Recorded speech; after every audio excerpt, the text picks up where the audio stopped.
welcome back. Today I wanted to talk about a topic that everybody deals with, and that is our weight. And that's kind of a topic that brings a lot of anxiety to everybody, let's be honest.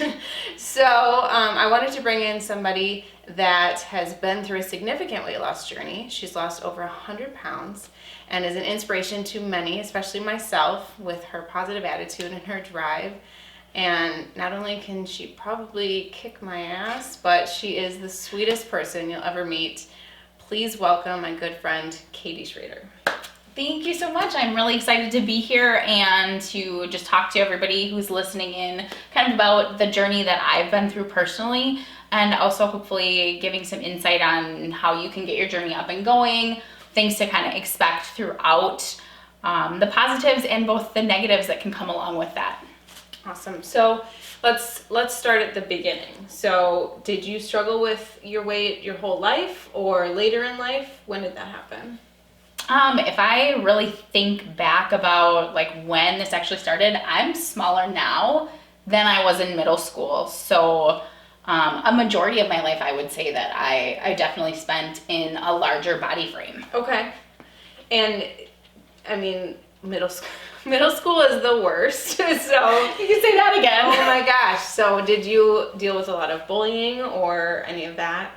You know, to be honest, I can't think of a time that I really dealt with a whole lot of bullying when it came to my weight. Okay. But I also think that I was that student that was like heads down, focused, not necessarily always aware of my surroundings. Sure. To maybe even realize that that was going on. Okay. And I'm good. Sure we'll get into it more as we go on. But one thing that I have learned throughout this journey is that no matter what you do, you have to make a choice and make a decision that's going to work for you and what's best for you, and not do it because of anybody else. Sure. Because you're never going to please everybody. Right. So you have to be confident in your own skin. So obviously there was a point when you decided this body is not for me anymore and you wanted to change. What was that point for you where you decided, I think I want to try something else? So it was actually my second year of teaching. I used to teach first grade in the Oshkosh area school district. And I was 6 months out from getting married. Okay. And I was heavier set. And what larger woman doesn't think, hey, if I lose some weight, you know, my partner's going to be more attracted to me. So over spring break, I decided to go for a walk. And throughout that walk, it ended up being about 5.5 miles long. Okay. I bawled almost the majority of it, and basically just told myself, like, something has to change. Okay. And that was my breaking point. I know, sorry. It's okay. It's okay. Yeah. I appreciate your vulnerability, because that's what this show is about. So Let's be honest. let's be honest. So it was 5 miles. And you were not feeling yourself? Not in the least. I mean, I can tell you that my self-esteem was in the basement. Okay.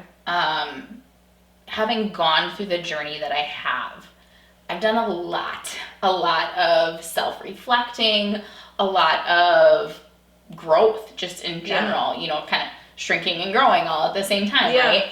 And if I could go back and do anything over, it would be to do it for myself and not do it because I thought that my soon-to-be husband at that time would be more attracted to me. Yeah.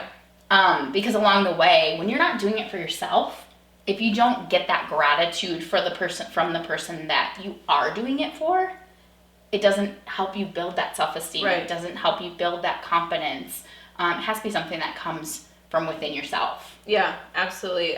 There's a quote that I always really love, and it's, if you live for someone's acceptance, you will die by their rejection. And I think that is so true, because a lot of times you think, well, it's going to make such a difference, and maybe, you know, maybe they'll see me in a different way, and then they don't. And it's like, it feels empty. Like there is 100%. There is nothing worth fighting for at that moment. So absolutely. I think that's a really normal emotion that we all share.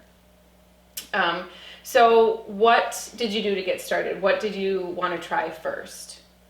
So in Oshkosh, and actually they're all over the place now, there are Herbalife clubs. Okay. And while I don't use the product, the thing that really helped me get started was the club in Oshkosh ran, at that point in time, free workouts 3 nights a week. Okay. And something that was really important to me was holding myself accountable. So one of the ways that I did that was by surrounding myself with people that I knew would help me hold myself accountable. So you start to go to these free workouts 3 nights a week, and pretty soon you start building these relationships, you start building these friendships. And when you don't show up, they're messaging you, hey, where are you? Get your butt here, you know? So that was a huge piece for me because I knew that I was going to need some help along the way. Yeah, I think that's super important, is that accountability buddy that they kind of set the tone for who you're becoming too. And that's your new tribe that kind of changes with you, and they're your support system. So that's awesome. So my first goal was I wanted to lose 60 pounds in 6 months. That was from when I started to when I was supposed to get married. That was the time frame. Okay. So that's not a easy feat. No. So that's an amazing goal, number one. Yeah, I appreciate that. You got to start somewhere. Yeah. So that was the first one, 60 pounds in 6 months. And I did that. I think I ended up losing like 65 pounds in those 6 months. Was that diet or just exercise or both? It was a combination of both. Okay. So one thing that is so important is I feel like when people set out on this weight loss journey, they go gung-ho right away. Like, oh, I'm going to work out 6 days a week. I'm going to eat chicken, broccoli, and rice, 3 meals throughout the day. Yeah. And I think it's so important for people to understand that by doing that, you're actually almost sabotaging yourself. Yeah. Setting yourself up for failure, because eventually what's going to happen when you're working out 6 days a week, and you're going maybe from nothing to that, your body is in a mode that it's not used to being in, right? Yeah. And whether it is stress from work, it's stress from your relationship, stress from going to the gym, your body doesn't know the difference. And all of a sudden, cortisol, which is your stress hormone, is through the roof, which actually makes it extremely difficult to lose weight. Okay.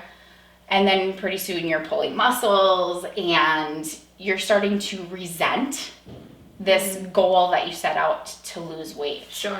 So I think it's really important for people to know that it's okay to ease your way into it, and it's also okay to not push it so hard. Yeah. I work out 4 days a week right now. Okay. And I take 3 rest days throughout the week. Okay. Usually in there about an hour and a half a day, and that includes cardio. Okay. But I can tell you that there was a time throughout this journey that looked very, very different. Okay. So after I set out to lose 60 pounds in 6 months, it just kind of became this lifestyle, right? It wasn't a diet. It wasn't a fad. It's how I'm actually going about living my day-to-day life. So all of a sudden 6 months came and gone. And then I set out my next goal to lose 90 pounds in a year. Okay. So I did 65-ish pounds in 6 months, and another 6 months to lose the last 25. Okay. And so when my year anniversary rolled around, I had lost a total of 94 pounds in a year. Crazy. It was. And one of the craziest things to me that I look back on is looking in the mirror and not seeing reality. Like experiencing what they call body dysmorphia. Yeah. So looking in the mirror and seeing no change whatsoever, and people are looking at you like, what are you talking about? You're crazy. You lost 94 pounds. Like you're completely, like you've literally lost another person. Yeah. Like, can you imagine walking around your day-to-day life carrying a 94-pound child on your back? Yeah. But it didn't feel like that to you. No, not at all. So is it different now that it's been 6 years, or do you still have that kind of ingrained in you? I have my good days and my bad days, I think, along with anything. Yeah. But there are definitely days where I look in the mirror and I go, wow, you've put on a couple extra pounds lately. Or, I think it's, unfortunately, I don't want to say specifically in women because it's in men as well. But we pick ourselves apart. We're our own worst critics. And especially within the last decade when social media has become something that is so prevalent in people's lives, and pictures are so doctored, and we're seeing the highlight reels of everybody's lives. Yeah. Which probably speaks exactly why you wanted to start this show. Because let's be honest, it doesn't look like that in real life. No. I remember you telling a story of when you first met your husband Cliff, and you were gonna hook him up with a friend of yours because you didn't feel like good enough to date him yourself. And it's just like breaks my heart. But I know we are our own worst critic, and it's like you look in yourself and you pick apart every single thing that I guarantee nobody is thinking about. That's the one thing that I try to remind myself all the time, is nobody's thinking about you. Like, as much as you want to think like you're super important, and you are, nobody's thinking about you. Nobody's thinking about what you look like, what you said, what you did. It's all in your head, and you're blowing it up more than anybody's actually giving you that time. So try and like wipe it out. They're not thinking about you. You shouldn't be thinking about you either. Just love the parts that you're super proud about. And it's funny that you say that because, you had asked me earlier if I'd been bullied growing up and things like that. And I never really noticed it growing up. But I will tell you that since I've been on this journey, I've noticed a ton of changes, whether that be when I had dropped a significant amount of weight, the attention that I would get specifically from males at a lower weight than at a higher weight, right? But not necessarily always good attention either. So that's why I'm saying you have to do it for yourself. I can tell you, there was a point in time where I had actually gone on a date with a gentleman, and he had the nerve to straight up ask me if I was doing steroids. Oh my God. Yeah. I'm like, wow, that's a great first date question. At which you're point, like, check please. At which point, I'm like, I answered him honestly that that's not, I would have absolutely no reason to do that. And we had gone on maybe 2 or 3 more dates after that. All of a sudden, like 2 weeks later, I get a text message from him that just says, I'm calling your shit out. I'm like, okay, like, what are you talking about? It's like, I think you're on steroids. Oh my God. So it's just insane to me. It doesn't matter if you're large, if you're in the middle, if you're small, because what your own take on your own personal image is the most important thing. So going back to what you said, you're your own worst critic. Yeah.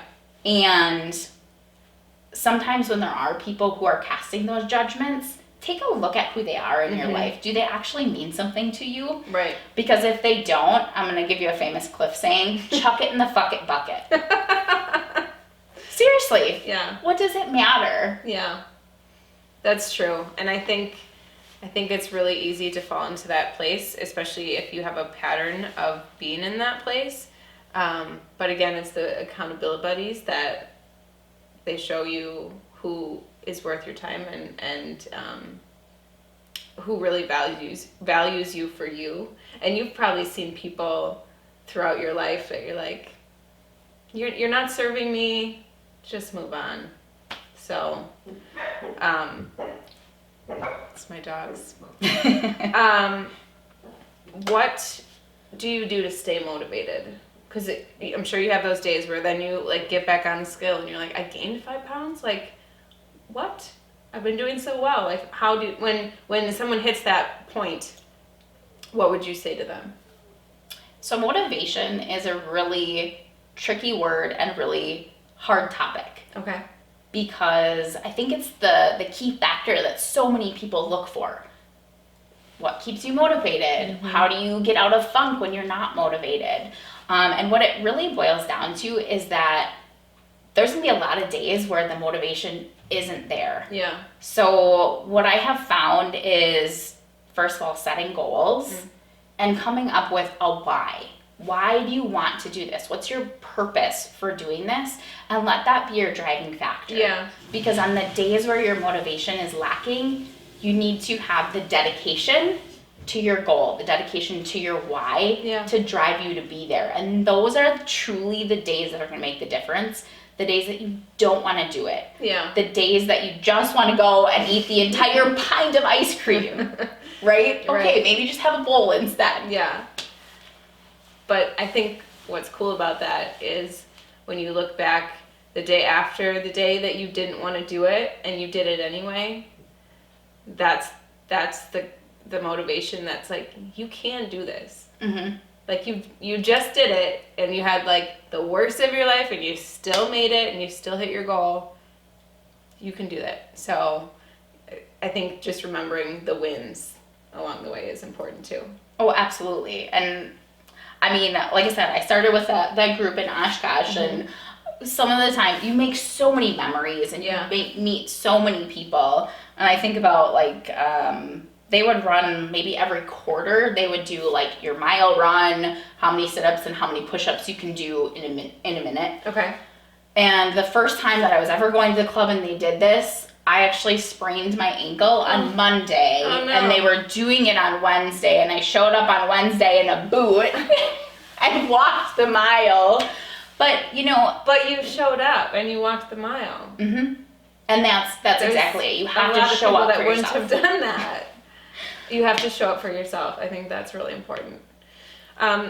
What things have worked for you that you would suggest to other people, whether it's certain foods or diets or products you use or resources, places that help you, and literally what has been helpful for you? I've tried so many different things. The first year, as you heard me mention, I went to the free workouts 3 days a week. But I didn't have a coach. I didn't have a nutritionist or anything like that. Okay. Obviously, the heavier you are, typically the smaller changes you can make and see the weight come off. But I can't say that for everybody because sometimes there are underlying health issues such as thyroid issues and things like that can play a huge role in weight loss. But I would say, I feel like a lot of people get stuck in the mind frame of, I've always been big. I've tried everything out there and I can't lose weight. Okay. And that's a really dangerous mindset to get into. And if you feel like you've tried everything, then maybe it's time that you do bring in outside help. Okay. But I think just changing your eating habits can make a huge difference. Yeah. By far, you can do a lot more with your diet, with the actual foods that you're putting in your body every day, than you can in the gym. Yeah. I mean, you can eat a Snickers bar, which is probably, I want to say it's like, 220 calories, we'll just say. Okay.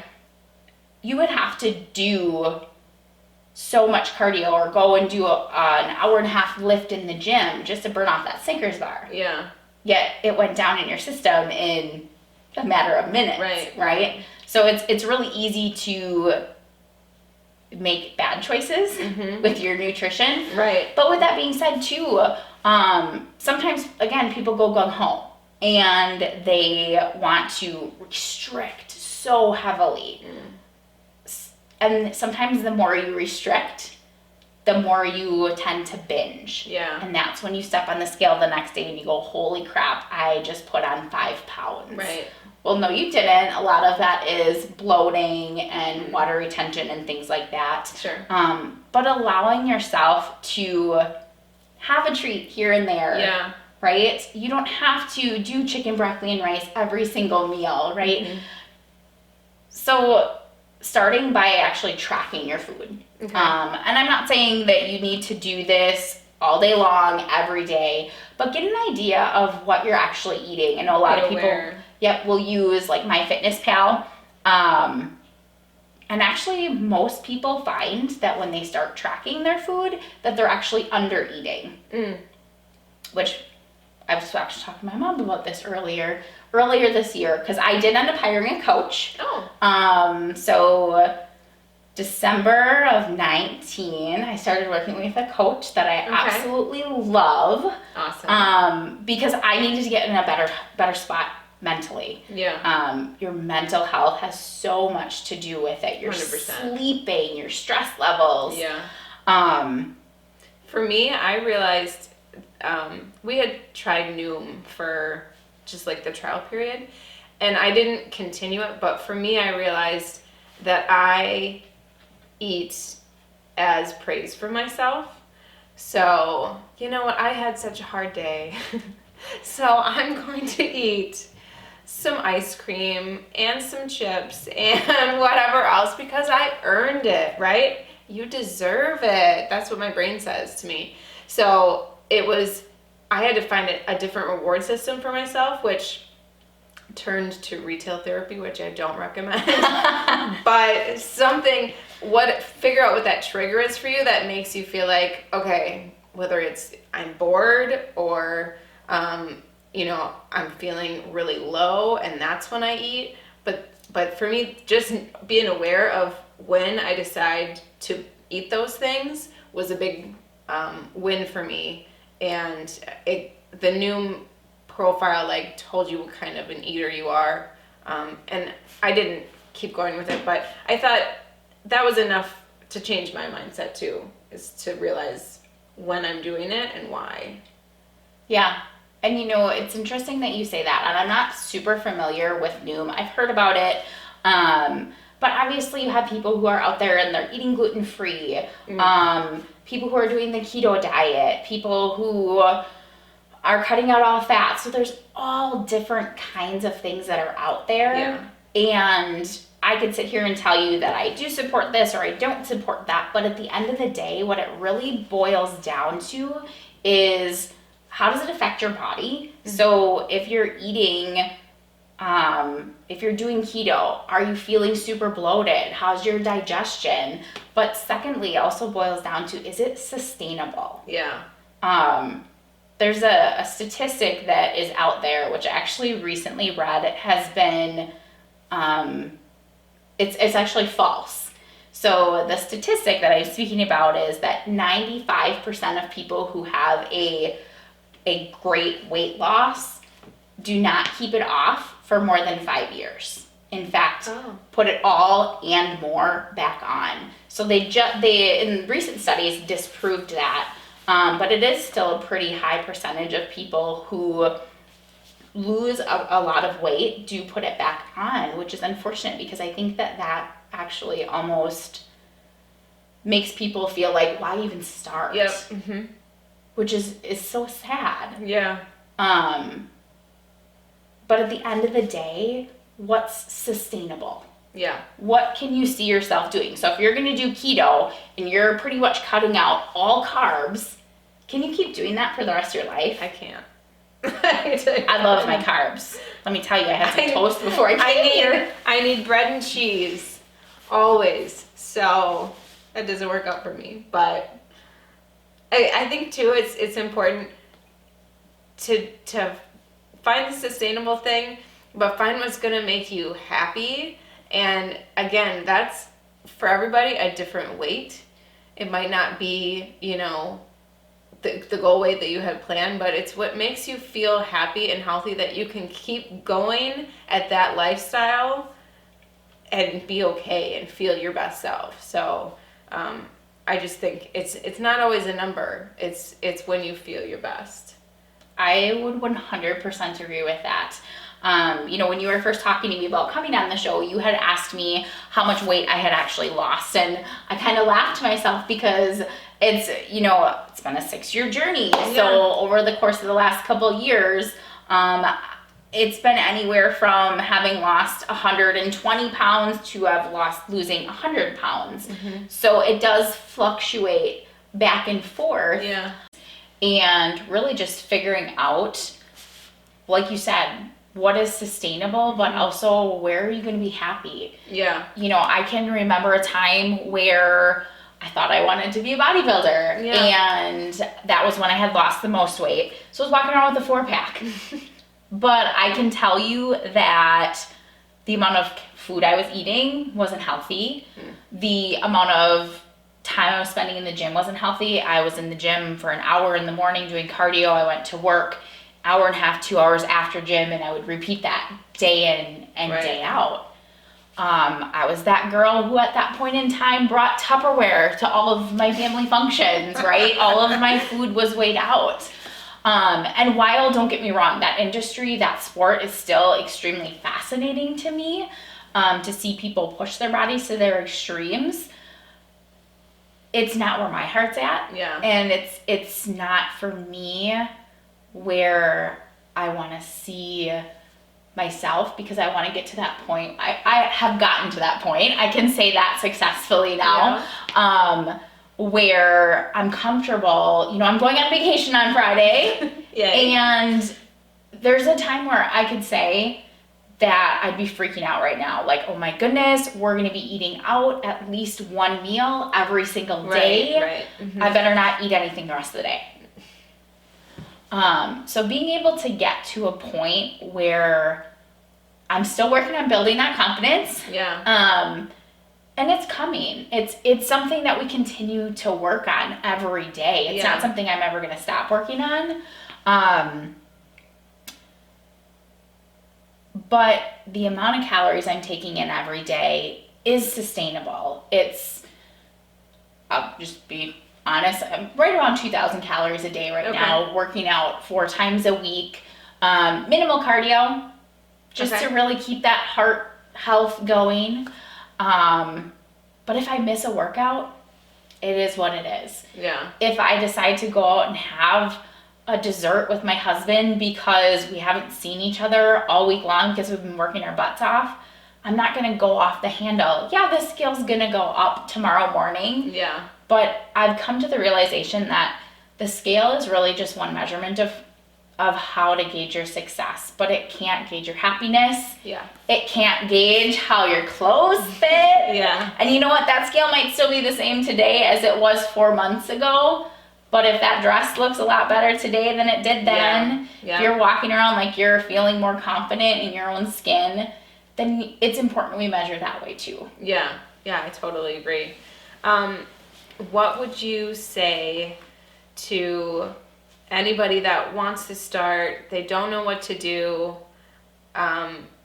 or maybe they're just scared to get into that space. Maybe they've never been to a gym before. What would you say to anybody that is going to take that first step?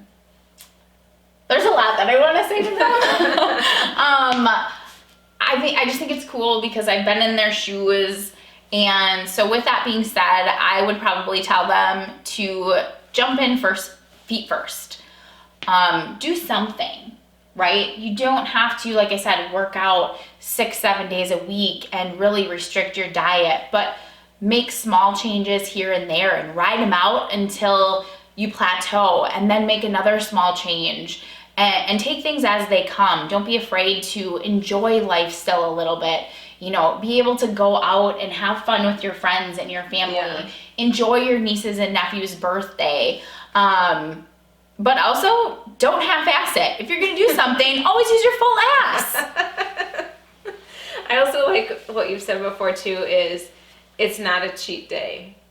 Like, don't put this food against that food, because then, you know, when you create those boundaries, then you want it even more. And then it's hard to just enjoy the what I want to say. Even just be in the moment. Yeah. Yeah, definitely something that I've learned throughout this journey, and I still battle every day and work on, is the mental aspect and the psychology behind it. And so a lot of people in the weight loss industry will use the terminology of like cheat day. Yeah. Or someone will say, oh, that's a bad food. Like I can't have a donut, I can't have a cookie. Versus a good food like is a salad. Right. Right? Vegetables, fruits, things like that. Also, let me just peg in here that if anybody tells you that you can't lose weight eating fruit, stop listening to them. The dumbest things I've ever heard. Sorry. Side note. So when we start creating this stigma of this is a good food versus this is a bad food, you're automatically training your brain to think it can't have it, or that it should feel bad for eating that food. Yeah. Instead of just allowing yourself to be in that moment and enjoy it, and then hop right back on track and know that I'm gonna have to digest some fruits and veggies and some extra fiber to make sure my digestion's on point. Yeah, absolutely. This has been so awesome. I knew it was gonna be good having Katie here, but I didn't know how good it was gonna be. I underestimated her, but she's incredible. And if you want to know any of the resources that she mentioned or that she's gonna think of before this airs, I'll post them below in the description so you can check those out. And thank you so much for being here, and we will see you next time. Thank you.